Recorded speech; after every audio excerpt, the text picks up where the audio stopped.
Bonjour. Donc nous allons enfin débuter. Désolée de ce léger retard. Donc bonjour, je suis Marie Chenu, je suis partner manager chez Click France et j'ai la chance de gérer la relation avec un de nos intégrateurs les plus importants, Micropole, qui anime aujourd'hui cet atelier sur les usages de Click dans le monde du big data. Donc j'ai le plaisir de vous présenter notre Luminary 2017, Mathieu Burel, qui est un grand fan de la solution Click et qui va vous expliquer pourquoi, et qui est également manager de la practice Smart BI chez Micropole, et Marc Franger, qui est manager Big Data. Donc une présentation à deux voix. Vous aurez à peu près 40 minutes de présentation, on gardera 5 à 10 minutes à la fin pour les questions. Donc voilà, donc je vous engage à attendre la fin de cette présentation pour nous poser toutes vos questions. Très bonne session. Merci beaucoup. Déjà, bonjour à tous. Et merci d'être présent à cette session. Session qu'on a voulu sur le thème Retour vers le futur, puisqu'on va vous raconter l'histoire de Click avec le Big Data. Pour raconter cette histoire, on a pris une vision commerciale, ou tout du moins de comment Click et le Big Data vont pouvoir permettre à un constructeur automobile particulièrement disruptif, ne commercialisant que du véhicule électrique, comment on va pouvoir participer à l'accélération de son business, à l'expansion de son réseau commercial et au déploiement de toute sa force de vente. Et donc, on va faire un voyage dans le temps avec les différentes solutions, différents use cases qui mettent en exergue l'usage d'un big data avec Click. Pour animer cette présentation, du coup, j'ai avec moi mon Emmett Brown, celui qui va nous aider à voyager dans le temps. Donc Marc, manager Big Data chez Micropole. Et je co-animerai cette session avec Mathieu Burel. Comme vous avez compris, il est très proche des solutions Click. C'est un luminari d'excellence et c'est un fan converti, convaincu de la première heure en ce qui concerne la solution. Et j'arrive à l'acculturer sur le monde Big Data depuis très peu de temps. Vas-y, avance. On va vous parler un tout petit peu de Micropole, très rapidement. Micropole est un groupe de conseil, de solutions innovantes spécialisées sur la data et le digital depuis 30 ans. 110 millions de chiffre d'affaires, 30% à l'international, 1150 consultants. La mission, c'est aider les entreprises à se transformer en tirant le meilleur parti de l'innovation.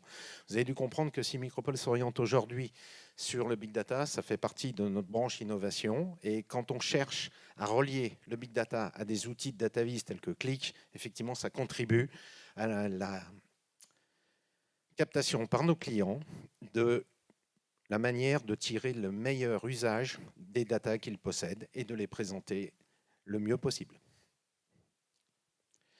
3 offres au sein du groupe Micropole, au service de la performance des directions métiers. Transformation digitale au travers d'une agence qui s'appelle Wide. Un positionnement unique qui a l'expertise conseil des CMO, excellence technologie et design. La gouvernance de données, leader du MDM en Europe, plus de 70 projets réalisés.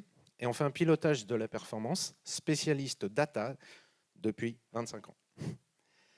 Leader de la performance financière avec plus de 250. Ici, vous avez un petit slide qui présente toutes les sociétés qui nous ont fait confiance en 2017. On va rentrer dans le vif du sujet. Donc, il y a beaucoup de personnes qui ont vu Retour vers le futur. Une, on lève la main. Ok, que je me sente un peu moins seul sur scène quand je vais faire quelques références au film. Ça, c'est tiré du film. La voiture qui a été imaginée par Robert Zemeckis à l'époque, c'était en 2015. Elle volait, elle voyageait dans le temps et a consommé 1,21 gigawatts. On est en 2017 et notre voiture du futur est bien différente. Déjà, c'est elle qui conduit ou qui commence à conduire pour vous. Et si on se rapproche un petit peu de notre sujet, la BI, elle génère surtout 4 Tera d'informations. C'est aujourd'hui ce que dit Intel sur la voiture, 4 Tera d'informations générées par jour. Alors ces 4 Tera, Il y a bien sûr de la donnée extrêmement volatile, tout ce qui va être lié au positionnement du véhicule dans un espace, tout ce qui va être lié au radar, aux caméras, mais il va y avoir aussi toute une information, une mine d'informations extrêmement importante. L'usure de votre véhicule, votre manière de conduire, plutôt sportif ou plutôt relax, les derniers incidents que vous avez eus. Vous savez, cette fameuse prise, cette sonde qu'on branche quand vous allez chez le concessionnaire pour la réparer, en fait, il récupère toutes les informations sur votre manière de conduire et sur comment le véhicule va évoluer. Et pour avoir à travailler un tout petit peu dans le monde de l'automobile, quand on sent que votre véhicule commence un peu trop à vieillir, rien de tel que de vous proposer un autre modèle plus adapté à votre manière de conduire. Ça va devenir quelque chose d'extrêmement intéressant pour les sociétés, de pouvoir capter cette information. Encore faut-il réussir à marier les systèmes. Donc si on se voit aujourd'hui, c'est pour parler de clic, et de clic particulièrement avec le big data. 4 Tera d'informations pour toute personne qui a fait un projet clic. On sait très bien qu'on ne mettra pas les 4 Tera en mémoire. Je vous le déconseille. Par contre, on se dit qu'avec une technologie type Hadoop, ah ouais, ça aurait du sens. Et puis surtout, ça serait plus efficace, plus intelligent. Donc la grosse question, c'est mais comment je vais réussir à marier ces deux-là? Il y en a un qui est in-memory, dont son principe, on a toujours expliqué, c'est de déporter la donnée et la mettre en mémoire. Et de l'autre, au contraire, qui a une capacité par une logique de processing parallélisé, de traiter ça, non pas directement en mémoire, mais avec le stockage disque. Donc la grosse question, c'est mais comment j'arrive à les réconcilier? Donc clic, juste pour rappel, pour ceux qui n'ont pas forcément déployé encore la solution, ce que je vous invite à faire. Ça reste un outil de BI. C'est un outil BI qui est multisource, sur lequel on va pouvoir se connecter sur des bases traditionnelles, des systèmes de type Hadoop ou des systèmes haute vélocité parallélisés, encore les flux réseau, les flux Internet, Twitter, Facebook, et potentiellement des bases de type NoSQL. Bref, on va pouvoir aller chercher l'information là où elle est. L'important, c'est de la réconcilier pour amener une vision business. Ce n'est pas important de savoir est-ce que c'est siloté ou pas. L'important, c'est de pouvoir réconcilier pour répondre à votre problématique. Si la donnée elle est sur Twitter et que ça a un intérêt pour ma vision marketing, je vais aller la chercher sur Twitter et la réconcilier avec ma donnée en interne.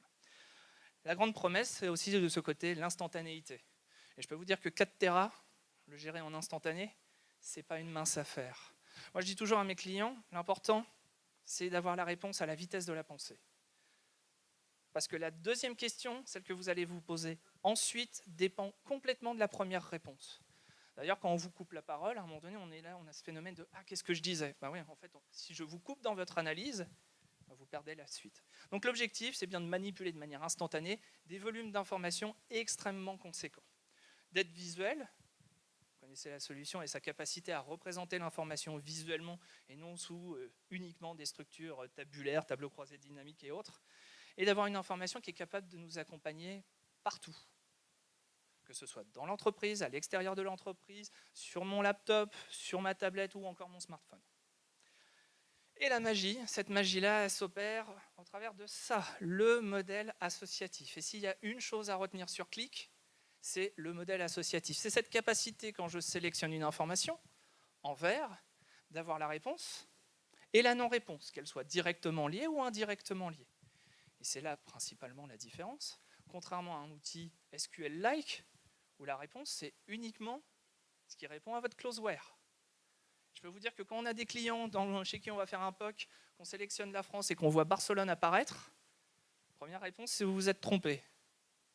La deuxième réponse, c'est peut-être un projet MDM qu'il va falloir que je monte derrière. Vu, testé, approuvé en POC chez des clients sur leurs données de production. Et ça va être toute la force de l'outil. Donc si j'ai une chose à retenir sur Click, vert, blanc, gris, le modèle associatif.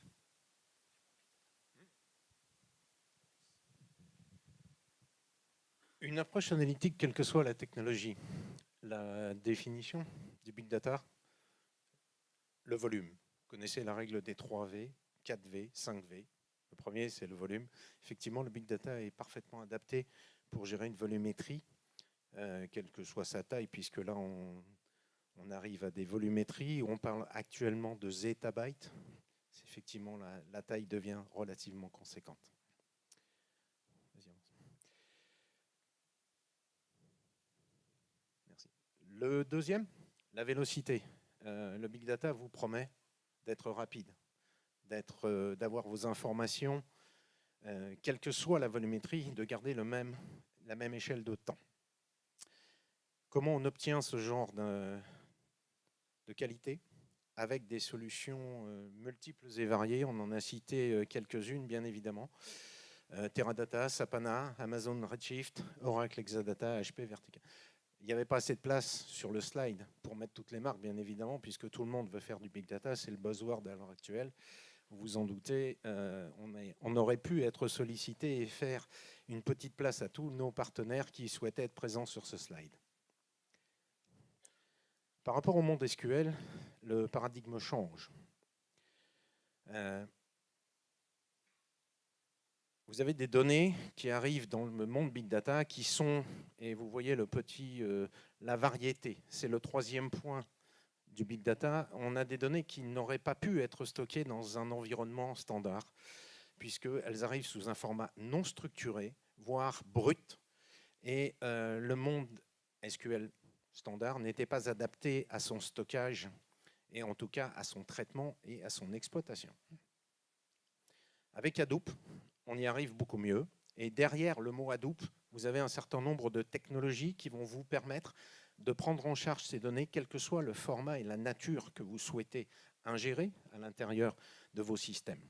On vous a cité quelques technologies. La liste, encore une fois, n'est absolument pas exhaustive. Si vous regardez et si vous suivez un tout petit peu l'actualité du Big Data, vous devez voir que l'écosystème Big Data est bouillonnant.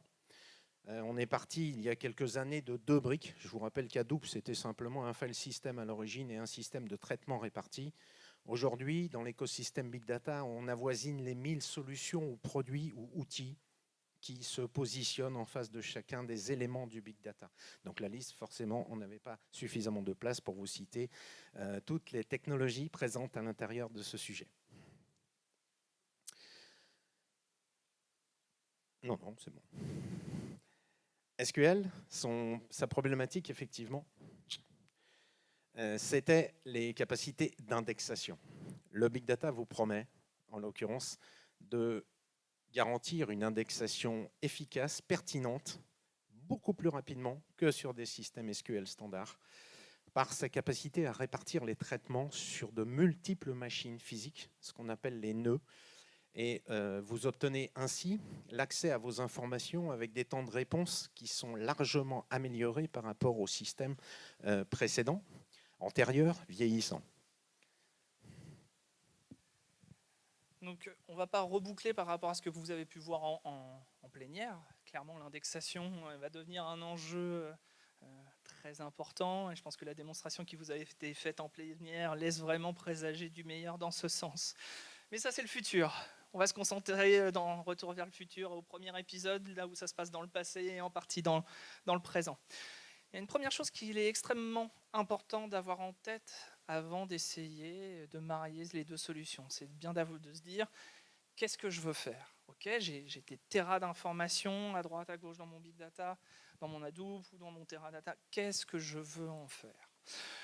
Je vais reprendre un principe très simple, prôné par Qlik, mais valable pour beaucoup d'autres sujets, c'est la méthodologie DAR, cette manière de structurer l'information et sa lecture.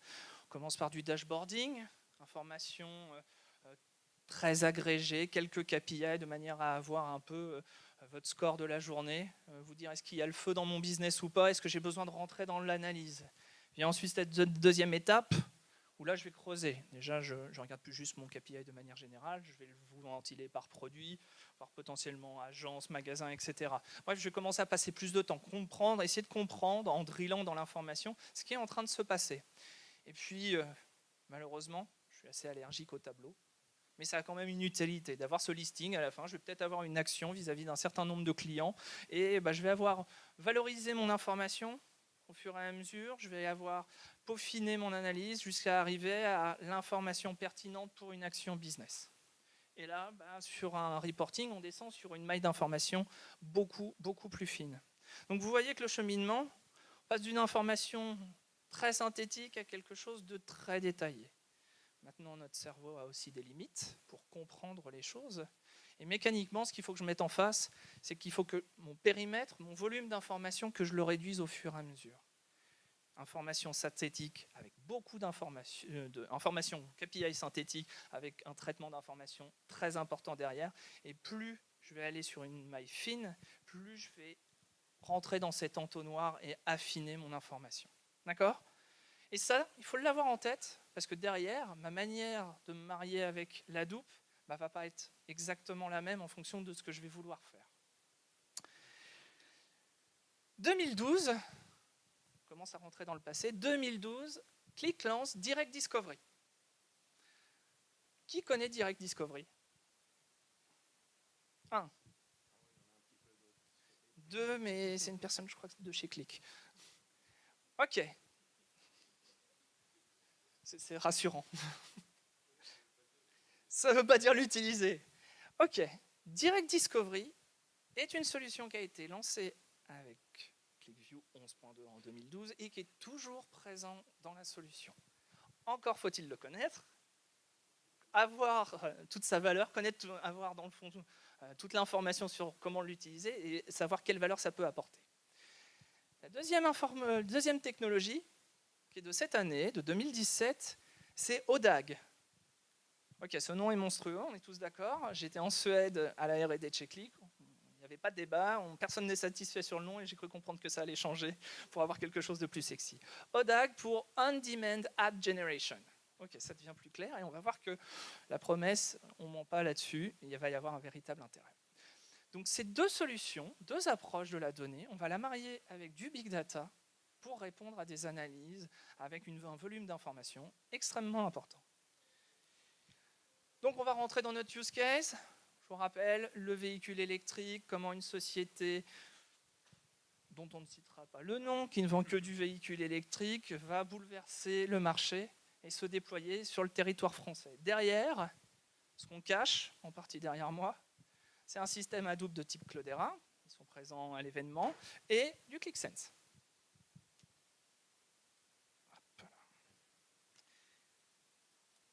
Et c'est parti. Tout le monde a déjà vu un QlikSense ? On va dire que oui, il n'y a pas de main qui se lève. Ok, je viens de me connecter. Marty s'est connecté. Marty McFly, mon héros de mon film, vient de se connecter. Il est directeur commercial dans cette société et donc va commencer à vouloir faire l'analyse de son business, ses ventes, chiffre d'affaires, marge. C'était plus rapide qu'on a répété. J'avais dit que tout fonctionne à la répétition, il y aura forcément un petit ralentissement logique pendant. C'est bon. Ok, donc Marty s'est connecté. On revient, méthodologie DAR, dashboarding. J'ai mon volume des ventes, KPI au global, ventilation temporelle, comment elles évoluent dans le temps, et ma répartition par modèle de véhicule. Et ce triptyque, je le déploie sur la marge, en absolu euros ou en pourcentage, et idem pour le chiffre d'affaires. Donc en un coup d'œil, je vois si je suis dans les clous de mes objectifs, je sais quel est le véhicule que je vends le plus, ce qui bizarrement ou pas n'est pas celui sur lequel je marge le plus, et je regarde si mécaniquement mon chiffre d'affaires évolue dans le bon sens. Et là on se rend compte qu'à partir de mars, il s'est passé quelque chose. J'explose mes ventes, la marge ne suit pas forcément, le chiffre d'affaires oui, mais j'explose mes ventes. Donc je vais commencer à rentrer dans mon analyse pour essayer de comprendre un petit peu ce qui se passe. Donc on a dit, vision analyse, et là je vais commencer à rentrer dans le détail, à amener beaucoup plus d'informations. Je vais avoir potentiellement la capacité déjà de dire non, je ne veux plus une vision globale, je veux une vision détaillée de mes ventes. Et là, on voit qu'en fait, le modèle T, en fait, c'est juste le nouveau modèle que je viens de lancer. C'est mon modèle un peu plus abordable, qui ne coûte pas en prix de base 90 000 €, sans les options. Mais c'est un modèle qui est beaucoup plus grand public, et je me rends compte que ça va potentiellement aussi être un modèle sur lequel je marge le moins. C'est assez logique. Les modèles les plus haut de gamme sont potentiellement ceux sur lesquels je marge le plus. Mais par contre, j'ai aussi envie de développer mon entreprise, donc je vais pouvoir potentiellement lancer un modèle pour atteindre une cible beaucoup plus importante. Hop, je vais me concentrer sur celui-ci. Et je vais avoir à côté le détail des départements de mes concessions. Le top avec, pareil, volume de vente, chiffre d'affaires, répartition, marge, tous ces KPI. mon évolution temporelle, mes modèles, mes agents, je commence déjà à avoir une information beaucoup plus riche. J'ai une question pour vous. Est-ce que je suis dans Qlik ou est-ce que je suis dans du big data? Aidez-moi, juste une main, s'il vous plaît, ne me laissez pas tout seul sur scène. Qui pense qu'il y a du big data derrière?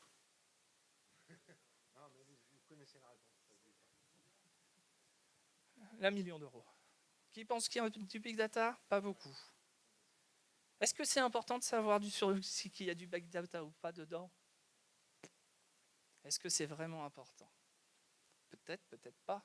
L'important, c'est que je délivre déjà une information, le bon KPI, sur de l'information que j'ai récupérée, en masse ou pas. Moi, en tant qu'analyste, je m'en moque complètement. Mon job, c'est d'augmenter la performance commerciale de ma société. Le job de l'IT, c'est de faire en sorte que quand je fais une sélection, vous savez, l'associativité, le vert blanc-gris, j'ai tout de suite l'information. Et c'est, je dirais, là un peu la magie. C'est un peu comme les bons effets spéciaux dans Retour vers le futur. On dit toujours un bon effet spécial, c'est un effet spécial qu'on ne voit pas. Bah là, c'est un peu la même chose. Que vous le voyez ou que vous ne le voyez pas, j'ai presque envie de dire tant mieux. Ça veut dire que je réponds à la promesse d'avoir une réponse instantanée quand vous allez être dans l'analyse. Et je peux vous dire que là, il y a quelques millions de lignes qui sont drivées derrière, alors que l'AVM ClickSense, c'est sur mon laptop. Donc autant vous dire qu'il y a quelque chose qui mouline un petit peu derrière. Donc je continue mon analyse.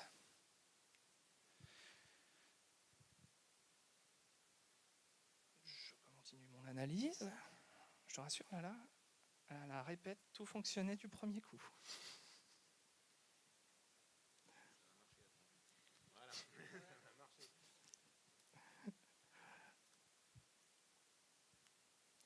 Voilà. Ok. Donc, en haut, j'ai toujours mon évolution. Volume de vente versus capacité à recharger un véhicule. Bah oui, le véhicule électrique, il a un fâcheux problème, c'est qu'il a besoin de bornes électriques. Maintenant, on a eu le même problème avec le véhicule carburant fossile, où il fallait des stations. Bah, là, je me dis juste que oui, j'ai une corrélation qui risque d'être directe entre mon volume de vente et mon réseau de distribution énergétique. Si je ne suis pas en capacité de fournir un service de rechargement haute vélocité à mes clients, comment puis-je développer mon business? C'est bête, mais c'est juste ça. Alors forcément, en région parisienne, on va enlever les petits éclairs. On m'a dit, Mathieu, à la base, tu es en train de faire la météo ou... Hop là. Voilà. Normal, sur Paris, on a Autolib, on a toutes ces choses-là. Forcément, l'offre est bonne. Par contre, ce qui devient intéressant, c'est que je me rends compte que sur potentiellement la région nantaise, j'ai aussi une offre de rechargement qui est extrêmement importante. Et si je regarde en dessous, hop, c'est aussi celle qui performe le mieux. Donc oui, j'ai une corrélation directe entre mon offre produit, mais aussi mon offre de rechargement. Et je vais avoir capacité à driller dans l'information, à dire, voilà, je m'intéresse uniquement à ces agences, hop, et à ne regarder que l'offre de rechargement autour de ces agences. Allez, on va mettre autour de 99. Et je sens que je vais atteindre un plafond, parce que je vois que ma capacité à recharger, oui, j'ai explosé mes ventes. Mais plus j'augmente le nombre de véhicules en libre accès, tout du moins en usage dans la nature, plus ma capacité de recharger diminue. Et mécaniquement, je risque du coup de faire diminuer mes ventes. Donc en fait, les deux sont extrêmement liés. Il faut que j'entretienne mon réseau en même temps que mes ventes, que je commence à prévoir toutes ces choses-là. Question, ça va être un peu lourd, je vais vous la poser assez souvent. Big data ou not big data? Oui? Ah, déjà? Il y en a déjà un peu plus. Ok. Et qu'est-ce qui vous fait répondre big data ou pas?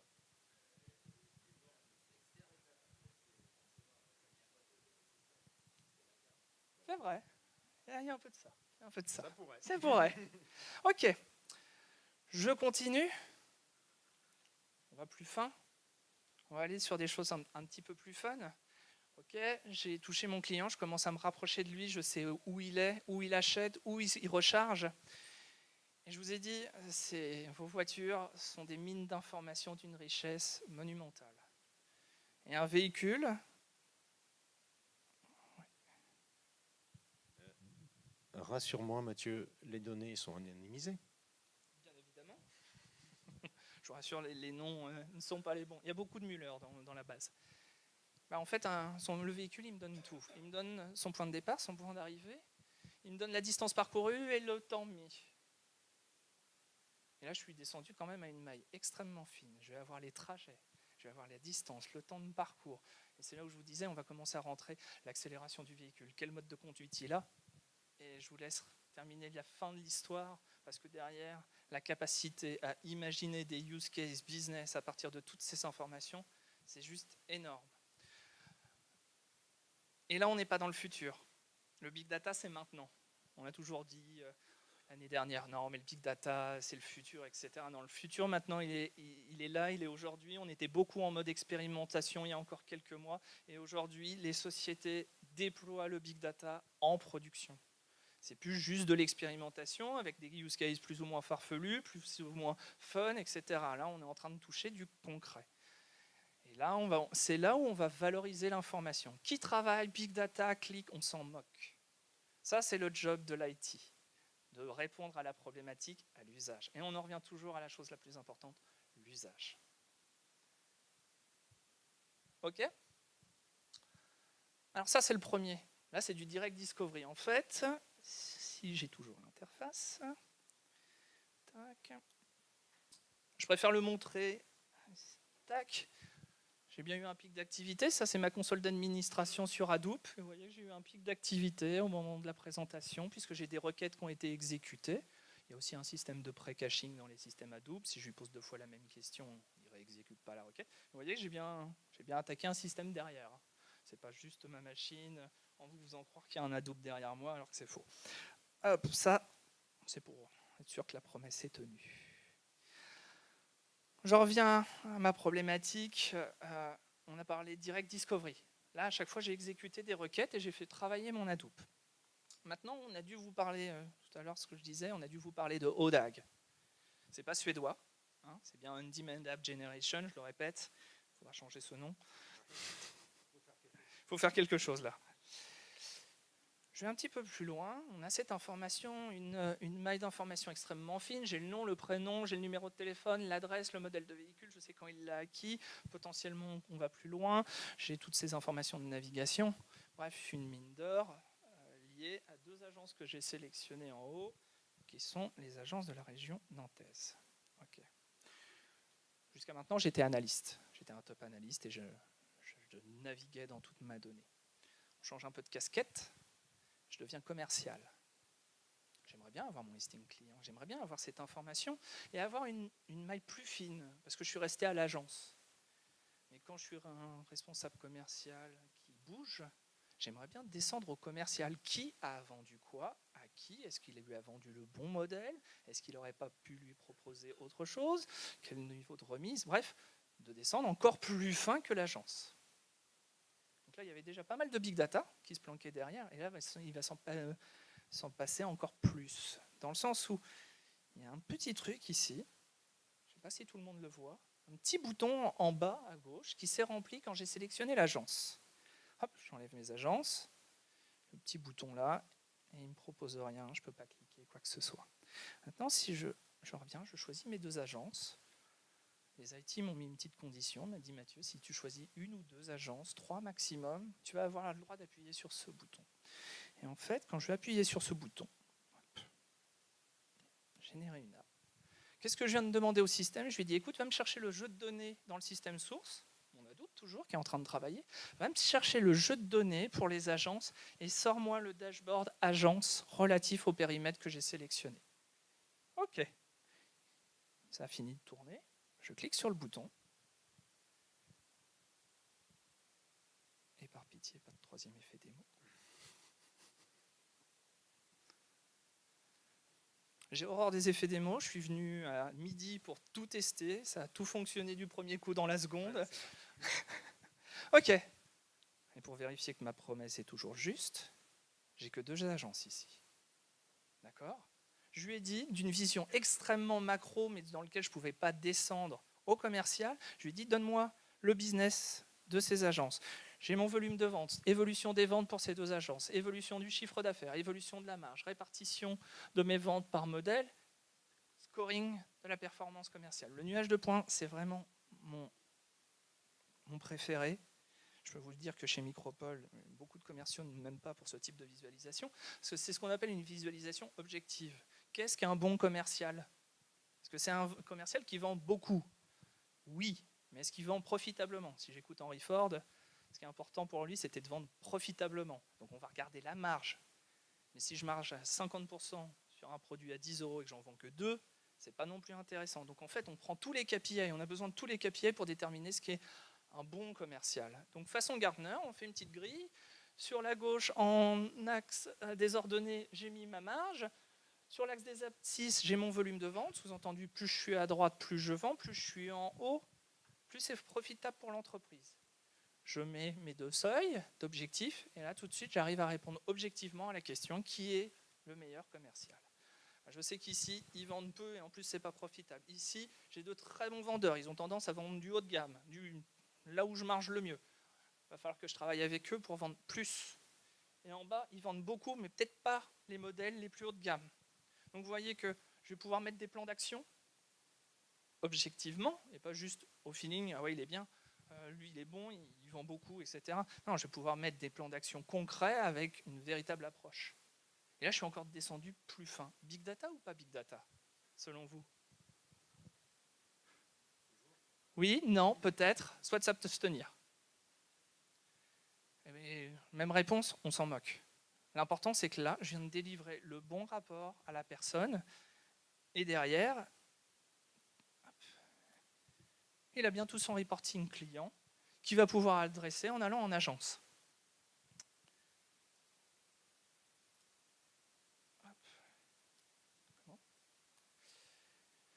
Donc, qu'est-ce que je viens de vous montrer? Direct Discovery. Donc, une partie de mon traitement, si on rentre un petit peu dans la tuyauterie technique, j'ai eu une alimentation qui s'est passée la nuit.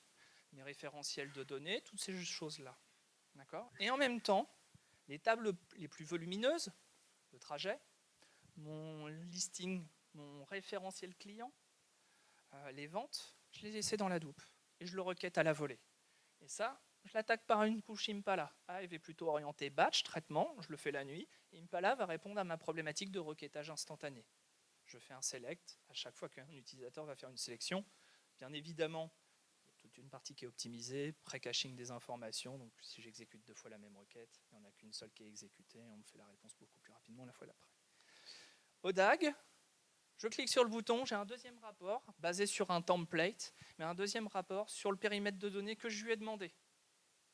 Et derrière, ce qui s'est passé, ce qu'on ne voit pas, c'est qu'au moment où vous aviez ce petit rond qui tournait, il était juste en train d'attaquer mon Hadoop en lui demandant « Donne-moi le jeu de données qui correspond à la demande et génère-moi le report et mets-le à disposition de l'utilisateur. » Voilà ce qui s'est passé. Voilà comment je vais pouvoir adresser des problématiques Big Data, sans avoir forcément cette logique de « je prends la donnée de mon Big Data, je le mets tout en mémoire dans Qlik ».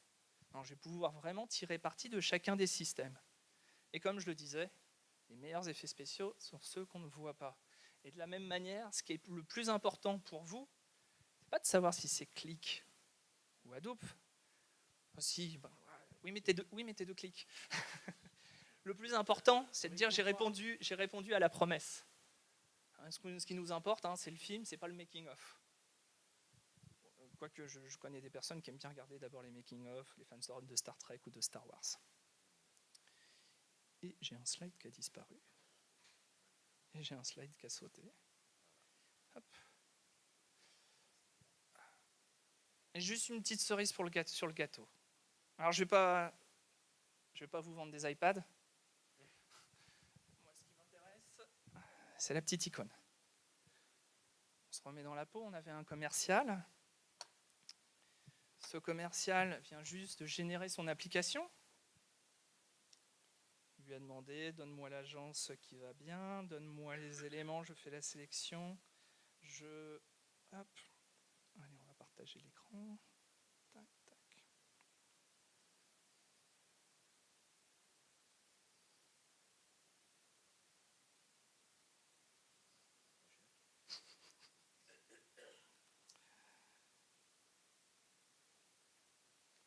Il a changé de Wi-Fi. Il a changé de Wi-Fi. Il n'a pas changé de Wi-Fi.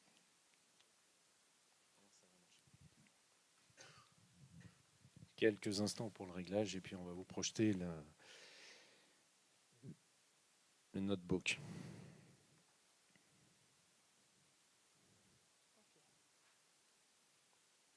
C'est bon?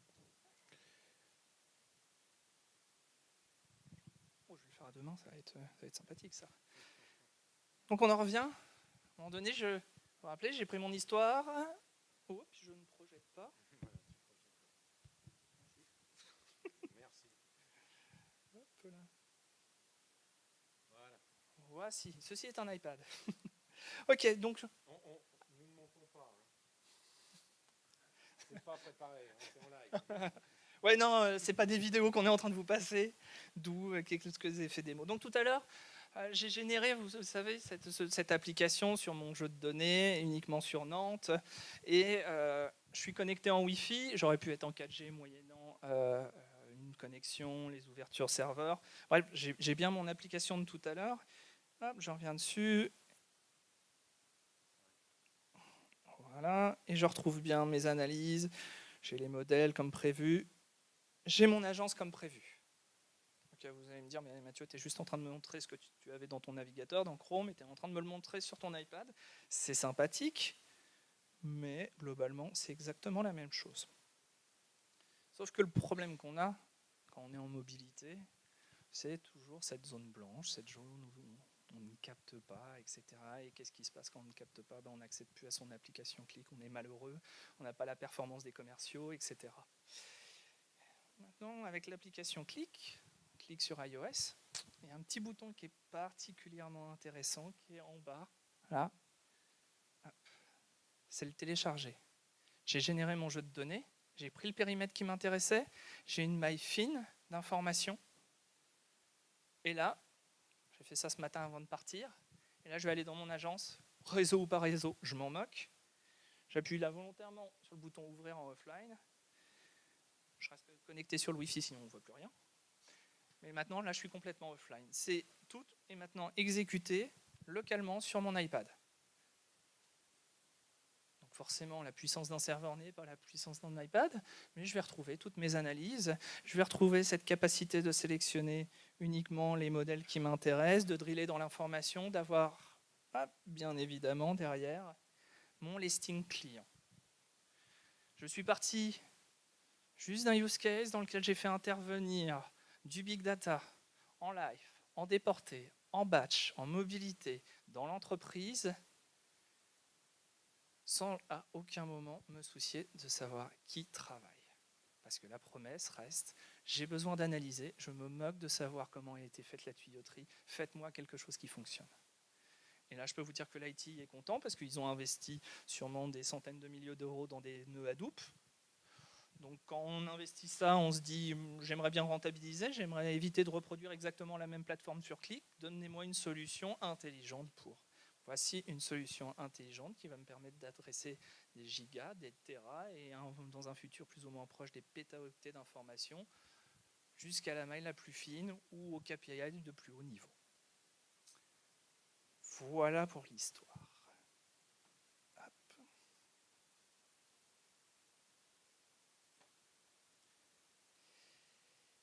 Et c'est ici qu'on est prêt à répondre à toutes les questions. C'est ici que notre voyage dans le temps s'arrête.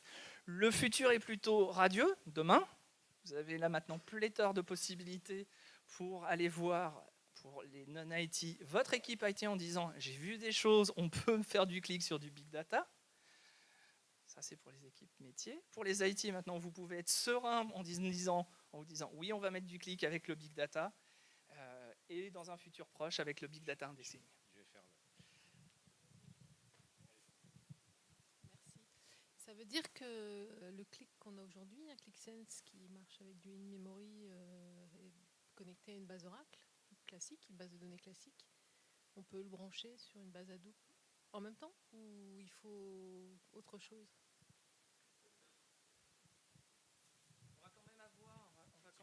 On va quand même avoir à un moment donné une notion qui va être l'appareillage des données.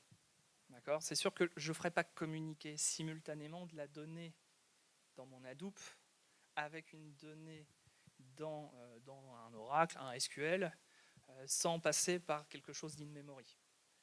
Sinon, j'ose même pas imaginer comment l'information va transiter sur le réseau pour essayer de réconcilier les choses. Donc il y a forcément une partie qui est in-memory.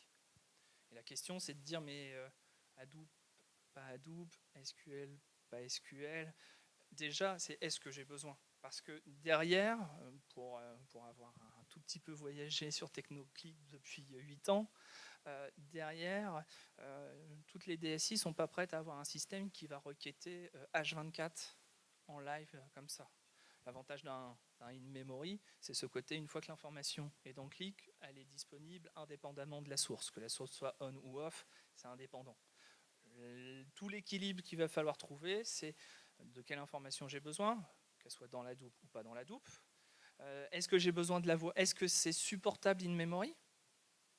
Oui, non, peut-être. Ce que je viens de vous présenter, ce n'est pas la solution unique à tous les futurs problèmes. C'est pour ça qu'il faudrait...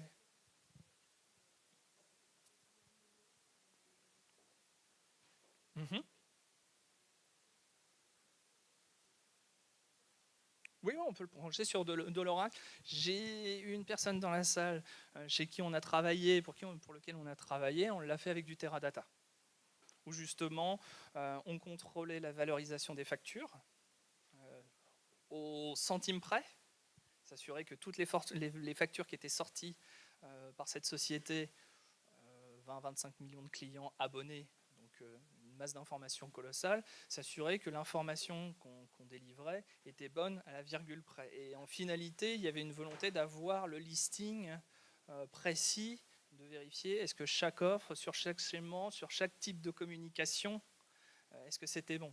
L'information était tellement énorme, les informations de facture, c'est des centaines de millions de lignes d'informations. Ce qu'on a été obligé de faire, c'est quand on voulait une maille fine détaillée, on avait mis justement en place du Direct Discovery. À l'époque, on est aux alentours de 2012-2013, si je ne dis pas de bêtises, et on l'avait fait comme ça, sur du Teradata. Ce qu'il faut voir derrière, c'est que sur du Direct Discovery, c'est la base que vous allez faire travailler. Donc, le truc aussi, c'est d'avoir quelque chose de robuste. Parce que là, c'est là où on sort de la magie. Si la requête dans votre requêteur ou dans un tout autre outil de reporting SQL-like qui s'exécute en base, si ça prend 5 minutes, la requête elle prendra toujours 5 minutes.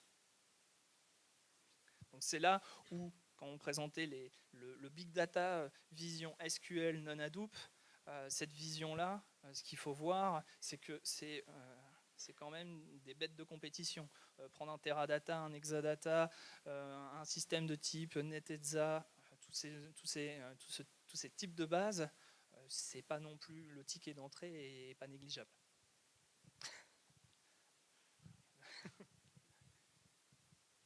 D'autres questions? Tu le prends, bien sûr.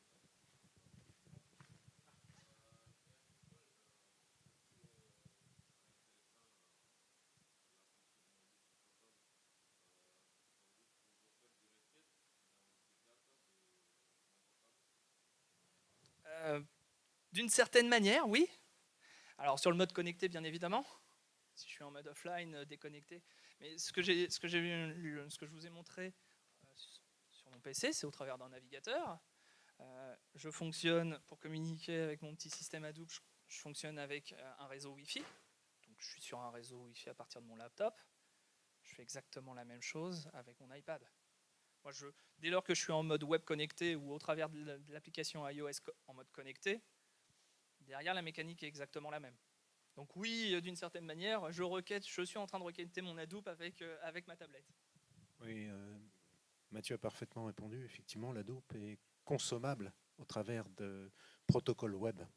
Donc peu importe l'outil que vous utilisez, quel que soit le périphérique, quelle que soit sa nature, étant donné le mode de communication, le HDFS, le Impala et ainsi de suite, sont connectés directement avec des protocoles de nature web qui sont disponibles dès que vous avez une connexion, quelle que soit sa forme.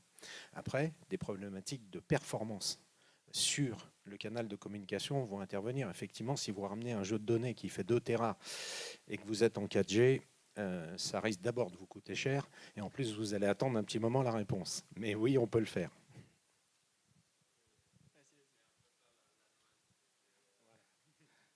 Oui, je vais compléter. Ce que vous a montré, ce qu'on vous a montré là, c'est des cas d'usage et comment est-ce qu'on peut les mixer. D'accord. Donc on peut faire du in-memory, c'est le mode de fonctionnement classique de Qlik. Je prends les données, je les charge dans Qlik sur le serveur Qlik. D'accord. Je peux faire du direct discovery, c'est-à-dire que je reste en in-memory et une partie va être requêtée depuis le serveur Qlik toujours vers le serveur Hadoop ou Oracle, n'importe lequel. L'ODAG, c'est je demande à la volée qu'on me crée une donnée, mais c'est toujours sur le serveur Qlik. Et tout ça, je peux le mélanger. C'est-à-dire que je peux utiliser toutes ces méthodologies en même temps, suivant mon besoin. Dans tous les cas, et même en mobile, ça reste sur le serveur quand vous faites la requête. Ce qu'a fait Mathieu là, c'est qu'il a téléchargé le résultat. Donc l'idée, bien sûr, c'est de donner la main à l'utilisateur pour qu'il puisse naviguer depuis sa tablette, mais on n'ira pas télécharger des terras sur votre iPad. Voilà l'idée.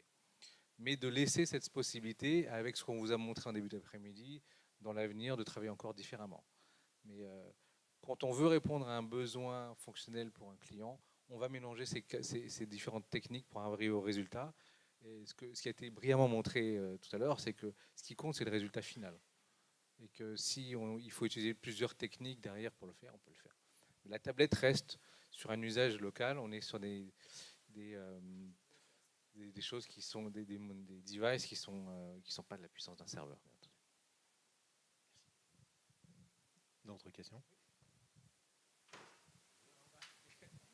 Jusqu'à vous. Merci beaucoup pour l'histoire très intéressante. J'ai une question par rapport de temps réel.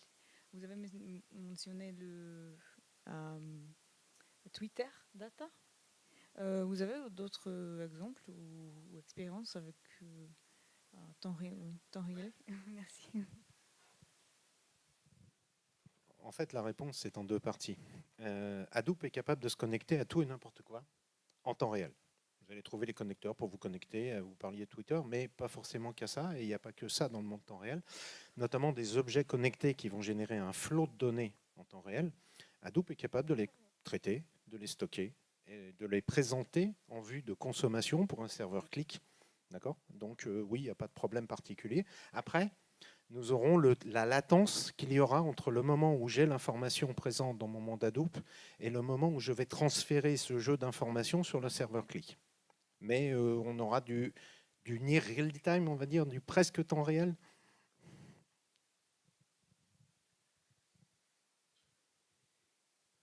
D'autres questions?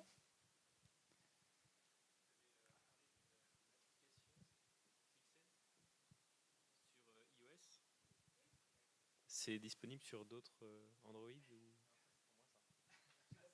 Je prends cette question. L'application iOS est disponible depuis la semaine dernière. Donc c'est récent. Elle va évoluer dans le temps. On attend de voir l'appétence de ce genre d'application offline. Ce qui est prévu, c'est que d'ici, alors c'est la roadmap, donc je ne peux pas vous l'affirmer, mais la prochaine phase, c'est de le mettre à disposition sur des devices Android. D'accord. Tu as des infos que je n'ai pas? Non, je pense parce que je sens la personne elle va se connecter sur l'Apple Store, très, très certainement. Alors précision, c'est sur les stores entreprises. Je pense que... Oui, c'est une précision importante. Elle n'est pas encore sur l'Apple Store classique, elle est sur le VPP, je ne sais pas si vous connaissez, le Volume Purchase Programme, qui est destiné aux entreprises qui achètent des applications en volume. Imaginons que vous avez 10 000 utilisateurs, vous n'allez pas demander à 10 000 personnes de télécharger sur leur iPad. Et elle sera dans les semaines qui viennent disponible sur l'Apple Store. Mais ça vient, on suit le process de validation d'Apple. Voilà, on est obligé de passer par là. Mais c'est contrairement à du ClickView, qui est déjà passé par du public, c'est une excellente chose. Les retours, on est allé en Suède, on a été un certain nombre de personnes à être invitées par la R&D Qlik en Suède, et c'est une très bonne chose parce que quand on commence à parler déploiement d'applications mobiles en entreprise, il n'est pas question que ça soit tout un chacun qui se connecte, qui regarde la version, est-ce que je l'update, est-ce que je l'update pas, etc., etc. Donc avec le portail entreprise VPP, On déploie une flotte. On peut déployer en maintenant ClickSense, son application mobile, en mode entreprise, et pas tout un chacun qui va se connecter sur le store public, entre guillemets.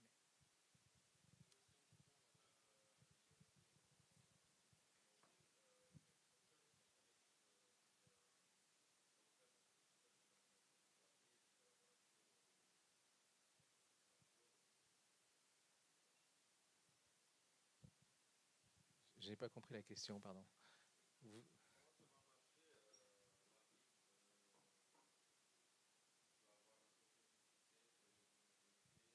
Oui, pour utiliser l'application, il faut avoir une licence ClickSense.